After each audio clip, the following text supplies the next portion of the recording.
traumatic. It's like a nightmare. Lexington police are looking for 2 men involved with a violent burglary. How the neighborhood is reacting to that crime. The rise of online shopping means a rise in online scams. I didn't trust my instincts. I didn't. What to watch for before you hit buy on that order.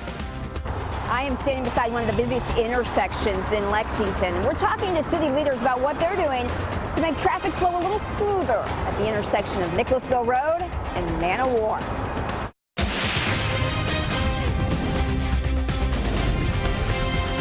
This is WKYT News at 5:30.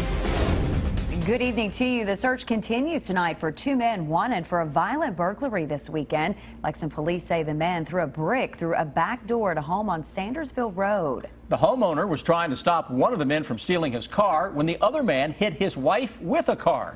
Victor Puente has an update on her condition in our top story at 5:30. Lexington police are still searching for the man who broke into that home, as well as the driver who hit those homeowners once they were outside. These pictures show the brace Jessica Spangler has to wear after having 3 of her vertebrae fractured Saturday morning. It happened when she was struck by a vehicle while her husband had a burglary suspect on the ground at gunpoint. Brian Spangler spoke to us that morning. He hit her and pushed my wife all the way to the truck. So he probably struck her, and the car probably kept on going about another 6 feet. And then she hit the truck. She was bleeding from her head. The first suspect had taken her purse, then went outside to take their car. Brian Spangler stopped him, but that man was part of a group who had stolen a car from a nearby home just minutes before. After Jessica was hit, the 2 men drove off and abandoned the car on Winburn Drive. The crimes have left neighbors watching out for each other.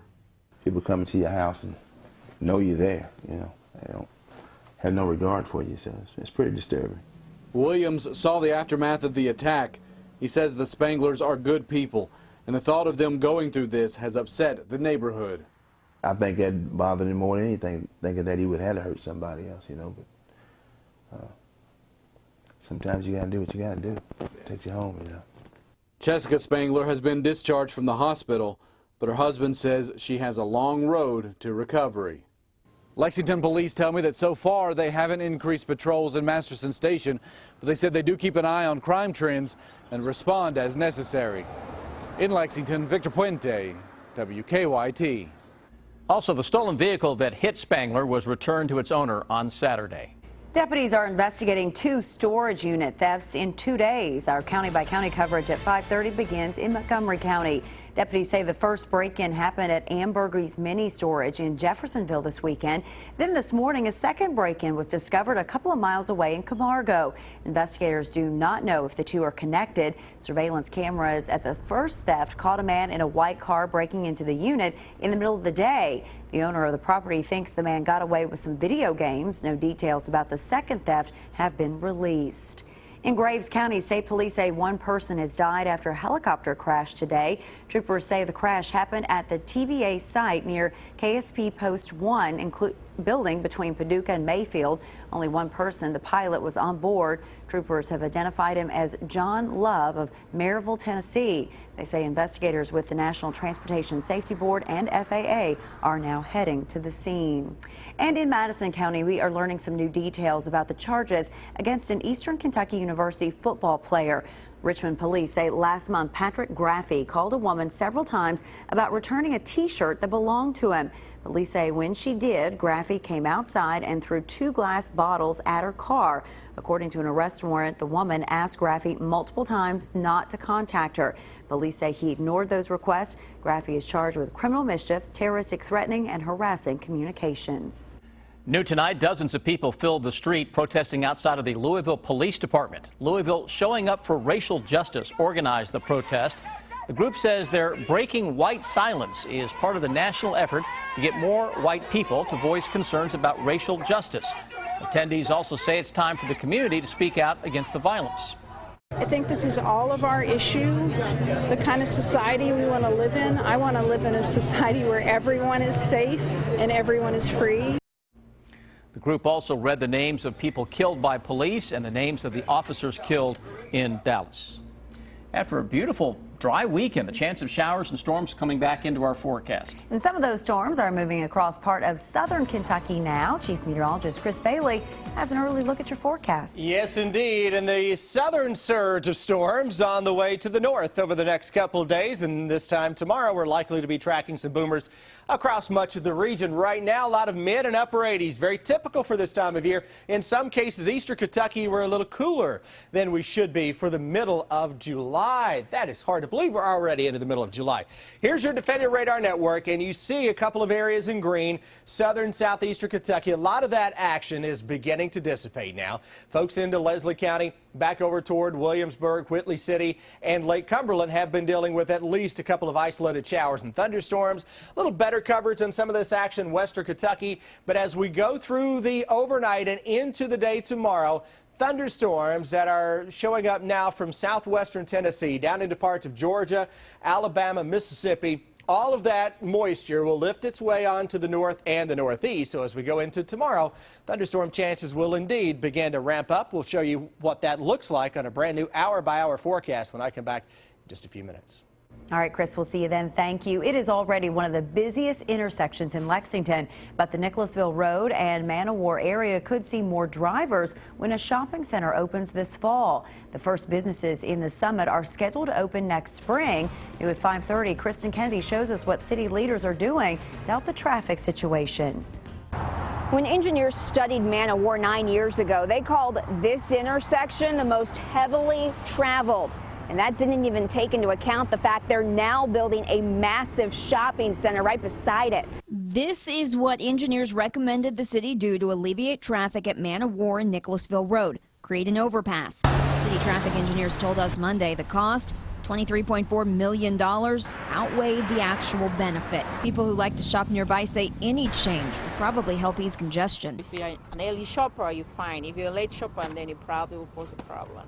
I think it's maybe comparable to maybe Hamburg area. It's pretty congested as it is. I mean, Man of War is always busy, and I think any other street that leads down to this way, down to Nicholasville, it's always busy. With a major development going up, a major change may be needed. This is an attractive location. That's why they wanted to develop here, because there are a lot of trips and a lot of vehicles going by. Lexington's Director of Planning, Jim Duncan, says developers of the summit at Fritz Farm will be installing a traffic light at their main entrance, Marketplace Drive, and adding another southbound lane on that yellow portion of Nicholasville Road. These steps are all as reasonable as they can be to help mitigate the traffic impact. Expect to see the new traffic signal and expanded lane in this November.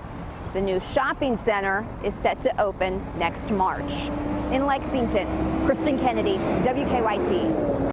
The city also says the summit's developers have set aside funds to study the shopping center's impact on nearby neighborhoods. They'll do so once all construction is complete.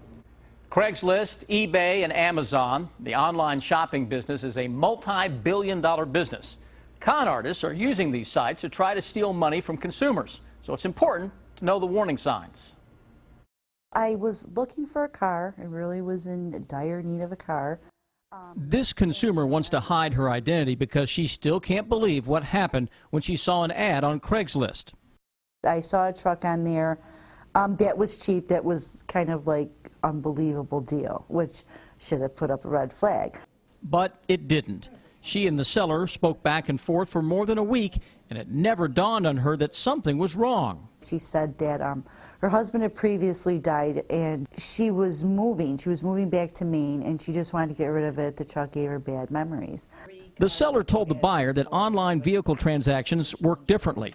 Payment needs to be made on cards, and she needs to send numbers to her before the vehicle is shipped. All of these instructions came via email with an eBay logo at the top, so it seemed legitimate. They asked for the numbers for the cards, which that kind of made me a little suspicious, but as I said, I thought it was eBay. I'm like, I'm not privy to what these people are doing online. She never got her car, and her money was gone. The eBay logo and instructions were all fake and part of the scam. I didn't trust my instincts. I didn't, and I feel so bad. Credit cards are the best way to make payments when they make purchases online because it offers the most protection.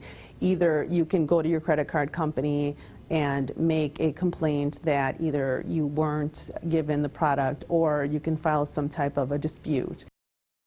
And postal inspectors also warn consumers that if they are entering a transaction with a seller from a site, always correspond on that site. If they try to tell you to communicate through phone or personal email, that could be a red flag.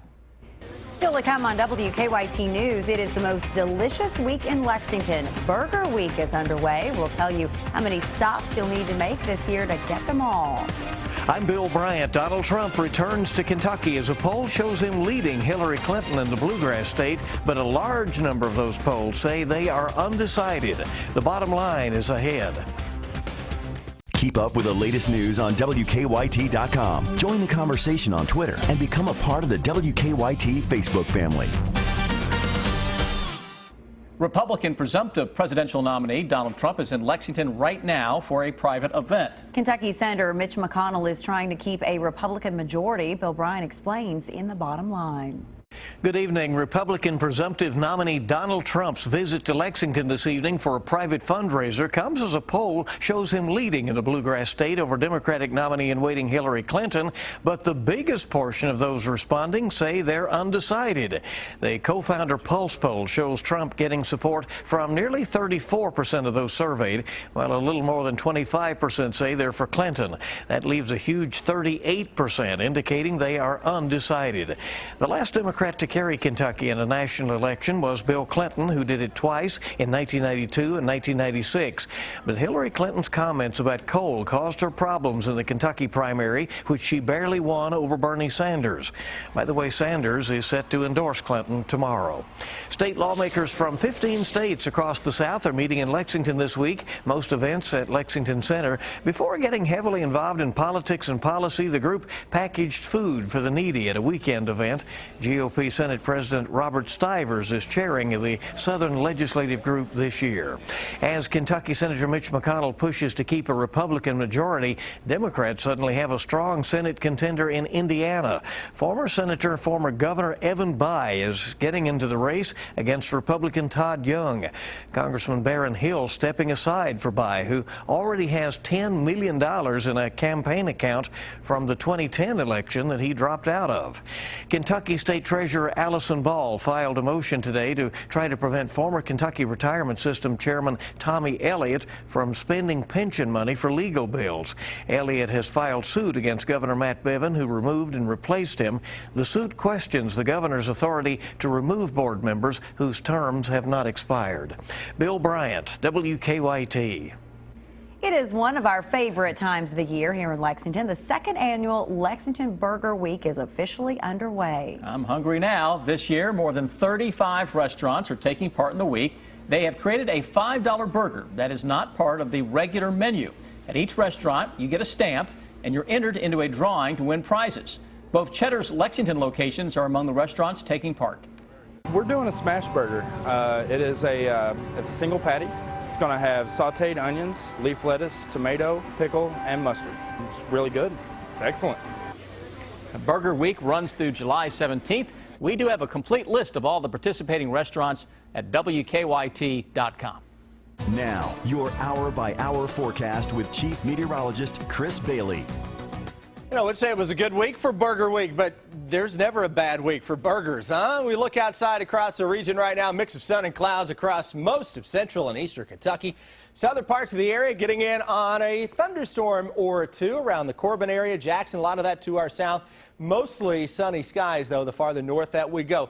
Live sky cam from here at the station, Winchester Road, southern skyline, and we've been noticing some of those little showers and thunderstorms in southern Kentucky popping up. Humidity, it's still way down there right now, 40%. Northwesterly wind. Humidity, though, is going to increase over the next few days, and the pattern over the next week is looking stormy once again. I wouldn't be surprised if at some point over the next 6-7 days we aren't talking about at least a threat for some local high water issues again. Defender Radar Network targeting southern Kentucky around Lake Cumberland for an improving sky now compared to what we were seeing a little bit ago. Southeastern Kentucky, a couple of isolated showers and storms here, but a lot of the juice is tied up to our south. That's going to roll its way to the north and northeast. So at any point tomorrow morning, there's a threat for a shower or thunderstorm. Into the afternoon, thunderstorms may ramp up a little more and put down some locally heavy downpours. I mentioned that storm threat is with us and will increase, especially Thursday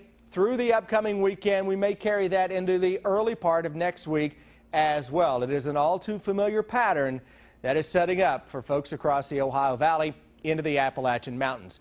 3-day threat track as we go into Thursday, especially the potential is there for a stronger thunderstorm across the region as a cold front drops in from the north. Here's the new hour-by-hour forecast. For this evening, most of us will stay dry. Into the day tomorrow, thunderstorms are going to ramp up across much of the region. Any storm that goes up tomorrow afternoon into tomorrow night can put down some locally heavy downpours. No, it's not going to rain all the time. Some of you may not see very much rain at all tomorrow, while others get absolutely drenched. End of the day on Wednesday, rinse and repeat. We go into Wednesday night and early Thursday. Potential is there for at least some scattered stuff. It is the second part of Thursday when we will likely see the possibility for a strong storm or two. That is ahead of a cold front that slams in here on Thursday, becomes stationary Friday, and then hangs around this weekend with the daily threat for showers and thunderstorms, and especially targeting Thursday, then again as we go into Saturday, Sunday, and Monday. It's a pattern, guys, that actually looks like the pattern from about 2 to 3 weeks ago that put down all the heavy rains across the Appalachian Mountains. We'll see what happens. Yes, we will. All right, thank you, Chris. Live look at Lexington, rush hour traffic. A couple of collisions working right now, including one Versailles and Halls Lane. The police are still clearing up. It's affecting outbound Versailles Road, showing at least one lane blocked there. Now, as far as the circle goes, it cleared the trouble on the inner loop at Wood Hill, so we're okay both directions through circle, inner and outer loops at the moment. Drive times to Versailles. That crash at Versailles and Halls will have a little impact for us to Nicholasville. Still dealing with 12 to 15 minutes. Now back to you in the studio. Officer Don, thank you. An NBA great is calling it quits. Well, what a career Tim Duncan has had. He played against the Cats back in the mid-90s before going out of the league, and hundreds of reporters and photogs gathering for the start of SEC Media Days. We'll bring you up to date on it next on WKYT.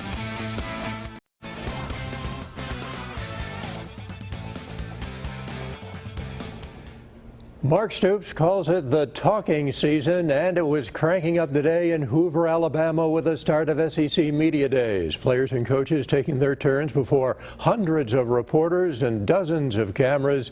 Dick Gabriel is there.